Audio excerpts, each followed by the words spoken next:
Good evening, welcome to the Professor Maima Show. Hope you are doing well wherever watching me from the world on this Tuesday. Hope everything is going on well. So today we want to talk about Kenya government stop the jokes. Yes, Kenya government stop the jokes. And the reason I'm telling you this is that the Gen Zs are still on the streets and they've said they'll be doing demonstrations here in Kenya every Tuesday and Thursday. That's why I'm saying the Kenyan government stop jokes. So the Gen Z's, first it was the finance bill, which we are all well aware of. It was put down. Then the cabinet was disbanded by the president, William Samoei Ruto. But after a while, he did some abracadabra, brought in a cabinet with very recycled and also other new people who are basically incompetent. The consensus among Kenyans that this cabinet is the first 11 nominees are not fit enough to run any government, what it sold. So that's why we're talking about Kenya government stop jokes. Because the Gen Zs are on the street because you have not really done what they need to do.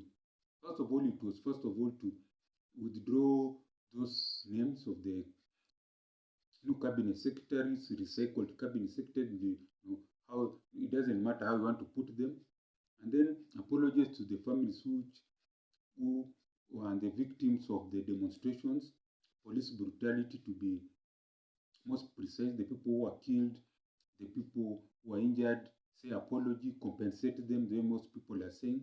And then number three, National Dialogue Convention. National Dialogue Convention to be held to create a way forward for the Kenyan nation, which is in a very tight spot now. Things are just collapsing around us. So someone came and mentioned that a serious government is where systems work. We have heard what has happened in America. The head of the Secret Service has tendered her resignation after the attempted assassination of Donald J. Trump, who is running on the Republican Party. So you see, in a country where the systems work, people are ready to own up to mistakes and do what is the right according to the law. So this Secret Service failed in her task, in her responsibilities. It almost caused a big tragedy in America that has never happened in 43 years. So she had to step aside. And that's what should happen in Kenya. These incompetent recycled cabinet secretaries will step aside and allow Kenya, the president, to choose new people. So the president is the one who's supposed to discard those appointees and bring in new ones. That's what I'm saying. The Kenyan government stop the jokes. So someone said for the Kenyan government to have a way forward, there's some things they need to do. First of all, once they cut down on corruption, in fact, eradicate corruption, and then do downsizing of the government, whatever they'll do to downsize it, they'll save money. This money can be used in certain things. I wrote them down here. So today I'm like a real professor writing things down with my pen. Number one, free education. I just list them. Free education should be number one. Number two should be free medical care. Number two should be free medical care. Number three should be free identity cards. They are saying free identity cards. Then number four, free passports. So these are just top of my head. So this free education, let's start with free education. We have bursaries. Here in Kenya, you have the MC has a bursary, an MP has a bursary, the women rep has a bursary. I don't know, the governors have a bursary, everyone has a bursary. If all this money is plus the CDF, which is just a useless fund that doesn't help many people, they can create a fund. The government can use that money for free education. And they will mean free. Now, people have argued, how do you provide free education in a country like Kenya? A school, I'm a teacher. I know this. A school just needs four key ingredients. Number one, the teacher, the students, the buildings, and teaching material. Anything that comes after that is just a way of conning parents. Swimming pools, buses, lunch. No. Just four things they have named. the school, the teachers, the students, and the teaching materials. This money can fund.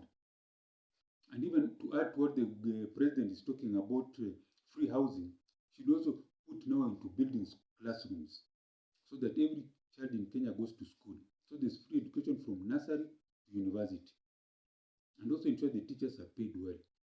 I just want to say the average salary for a teacher in this country should be 100,000 Kenya shillings, gross salary. That is affordable with the money they save from fighting corruption, downsizing government, and scrapping all these so-called bursaries and funds that don't have just a way of corruption, isn't it? Then number 2, I wrote free medical care. So free medical care, you see in Kenya here, we have a public hospital dispensaries. When I was growing up, the government used to fund these hospitals, pay doctors well, and also also supplying them with all the medicine they require, drugs. So having free medical care in Kenya is very easy. The government should build more hospitals, facilitate them with drugs and facilities, and then after that, pay the doctors and nurses, any medical staff very well. We'll have free medical care. Then number 3, free IDs, free identity cards. People should not be charged for getting an ID in Kenya because you are a citizen. The moment you are born in Kenya, you are a citizen. That's the way it is in America. So these things that you have to pay for ID, this is nonsense. Someone should get a free ID the moment they are born. But in a digital world, you are acting as if you are in the days of, I don't know who, the Roman Empire. This is not Stone Age or the Flintstone era. You can have a digital. When a kid is born, a baby has an ID that can be updated every 5 years to capture the changes, maybe at 5 years, 10 years, 15, 20 years. Simple. How about, and then that will ensure that everyone has a free ID. So this nonsense of charging people IDs because of corruption should end. Number 4 is free passports. You can have free passports. As long as someone can prove they need it to go outside. Maybe you want to travel for business, to work outside, to travel. As long as you can show proof that you have the means to go there, you're given a passport free. That is possible. But if you want to reduce the number the way they need to, so that these passports are not misused, you can charge them something small. Maximum $30. That's 3,000 Kenya shillings. That's enough money. You don't need to charge someone like I don't know what. They're charging this nearly 13,000 Kenya shillings. That's $30. I'm just saying charge maximum $30. And if it's bad enough, $50 because of the economy. Okay? And then, so those are the points that I'm talking about.